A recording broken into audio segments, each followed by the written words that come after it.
النهارده يوم ايه يا جمال؟ يوم ايه يا جمال؟ النهارده يوم ايه؟ عرفت، النهارده الجمعة. برافو عليك يا جمال. بس اشمعنى بتسأليني يا إيلان عن يوم ايه النهارده؟ لان يا جمال يوم الجمعة ده مميز جدا عند كل المسلمين. ده يوم زي كل أيام الأسبوع. لا طبعا يا جمال، ده يوم الجمعة ده مليان حاجات كتير قوي وفضائل، لو عملتها تاخد حسنات. ايه ده؟ معقول؟ طب قوليلي زي ايه يا إيلان؟ زي انك تقرأ سورة الكهف. طب اشمعنى سورة الكهف يا إيلان؟ ليه ما اقرأش أي سورة تانية؟ لا يا جمال، سورة الكهف هي اللي قال عنها رسول الله صلى الله عليه وسلم: الكهف يوم الجمعة أضاء له النور ما بينه وبين البيت العتيق. ايه ده؟ يعني ايه يا إيلان؟ يعني اللي بيقرأ سورة الكهف يا جمال يوم الجمعة يغفر له ما بين الجمعتين.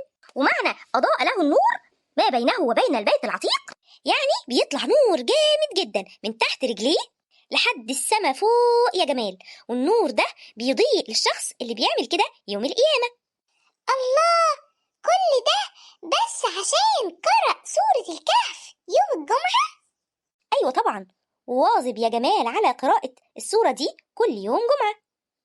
طب وبتعمل حاجة كمان يا إيلان؟ أيوة طبعا، اللي بيقرأ سورة الكهف يا جمال بتكون سبب في إنه يبقى عنده سكينة وراحة وطمأنينة يا جمال، يا سلام يا سلام. وبيحس إنه مرتاح جدا. الله، قوليلي إيه كمان؟ وكمان اللي بيحفظ أول 10 آيات منها إيه ده؟ بيحصل له إيه؟ بتكون سبب في العصمة من فتنة المسيح الدجال. يا سلام. ده مش كلامي، ده كلام الرسول عليه الصلاة والسلام. طب قال إيه بقى؟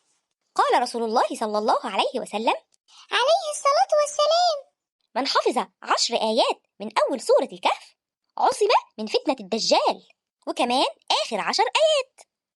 إيه ده يا إيلان؟ بس أنا صغير، أقرأها برضو؟ أيوة يا حبيبي طبعا، أنا عارفة إن أنت لسه صغير، بس هي سورة جميلة جدا وليها فضائل كتير قوي، ويستحب قراءتها للكبير وللصغير وللرجل والمرأة والبنوتة ولأي حد، وحتى كمان يا جمال للمسافر والمقيم. يعني إيه المقيم والمسافر دي يا إيلان؟ يعني لو حد كمان يا جمال مش في بيته مستحب ليه إنه يقرأها يوم الجمعة. فهمت. يعني من الأحسن إن كل الناس يقرأوا السورة دي يوم الجمعة. برافو عليك. طيب وبنعمل إيه كمان يوم الجمعة؟ بنقعد نقرأ سورة الكهف وبس؟ شاطر جدا إنك سألتني السؤال ده يا جمال. طب قوليلي بقى يا إيلان، هنعمل إيه كمان؟ يوم الجمعة يا جمال مستحب فيه إننا نصلي على النبي محمد كتير جدا. يعني نقول إيه يا إيلان؟ نقعد نقول عليه الصلاة والسلام، عليه الصلاة والسلام، كده بنصلي على النبي؟ لا يا حبيبي، الصلاة على النبي ممكن تكون زي ما بنقول في التشهد: اللهم صل وسلم وبارك على سيدنا محمد كما صليت على إبراهيم وعلى آل إبراهيم، وبارك على سيدنا محمد كما باركت على إبراهيم وعلى آل إبراهيم. بس دي كبيرة قوي، أنا مش هعرف أحفظها كلها. في طريقة أسهل. طب إزاي؟